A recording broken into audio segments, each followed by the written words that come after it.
Hi ನಮಸ್ಕಾರ, welcome to the beats blogs. ನಾನು ಇವತ್ತು ನಮ್ಮ ಹೊಳಲ್ಕೆರೆಯಲ್ಲಿರ್ತಕ್ಕಂಥ ಶ್ರೀ ಬಯಲು ಗಣಪತಿ ದೇವಸ್ಥಾನಕ್ಕೆ ಬಂದಿದ್ದೀನಿ. ವಿಶೇಷವಾದ ಬೆಣ್ಣೆ ಅಲಂಕಾರದಲ್ಲಿ ಅಲಂಕೃತಗೊಂಡಿರುವಂಥ ನಮ್ಮ ಗಣಪನಿಗೆ ಈ ಒಂದು ಪೂಜೆ ಕಾರ್ಯಕ್ರಮಕ್ಕೆ ಎಷ್ಟು ಬೆಣ್ಣೆ ಬೇಕು, ಎಷ್ಟು ದಿವಸ ಟೈಮ್ ಬೇಕು, ಅಥವಾ ಮುಂಚಿತವಾಗಿ ಬುಕ್ ಮಾಡಬೇಕಾ, ಎಲ್ಲ ಮಾಹಿತಿಯನ್ನು ಈ ವಿಡಿಯೋದಲ್ಲಿ ತಿಳಿಸ್ಕೊಡ್ತಾ ಇದ್ದೀನಿ. ನಮಸ್ಕಾರ ಸರ್. ಅಂದರೆ ಈ ಒಂದು ಬೆಣ್ಣೆ ಗಣಪತಿಗೆ ಈ ಒಂದು ಬೆಣ್ಣೆ ಅಲಂಕಾರ ಆಗಿದೆಯಲ್ಲ, ಸೊ ಇದಕ್ಕೆ ಎಷ್ಟು ಬೆಣ್ಣೆ ಬೇಕಾಗುತ್ತೆ ಅಥವಾ ಎಷ್ಟು ದಿನ ಮುಂಚೆ ನಿಮ್ಗೆ ಹೇಳ್ಬೇಕಾಗತ್ತೆ?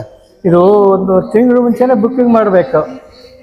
ಈ ಬೆಣ್ಣಿಗೆ ಬುಕ್ ಮಾಡಿದರೆ ಇದಕ್ಕೆ ಒಂದು 70,000 ರೂಪಾಯಿ ಖರ್ಚಾಗುತ್ತೆ. ಏನು ಬೆಣ್ಣೆ ಅಲಂಕಾರಕ್ಕೆ 70,000 ರೂಪಾಯಿ ಖರ್ಚಾಗುತ್ತೆ. ಇದು ಭಾಳ ರಾತ್ರಿ 9 ಗಂಟೆ ಶುರು ಮಾಡಿ ಬೆಳಿಗ್ಗೆ 6 ಗಂಟೆ ಮುಗಿತೈತೆ.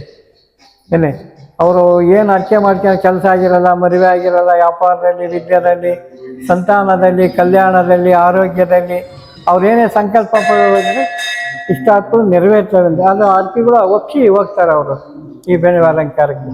ಎಷ್ಟು ಕೆಜಿ ಬೆಣ್ಣೆ ಬೇಕಾಗುತ್ತೆ? 80 kg ಬೆಣ್ಣೆ ಬೇಕು ಇದಕ್ಕೆ. 80 ಬರೀ ಬೆಣ್ಣೆ ಒಂದಲ್ಲ, ಮತ್ತು ಅದಕ್ಕೆ ಅಲಂಕಾರ ಫುಡ್ ಬೇಕು.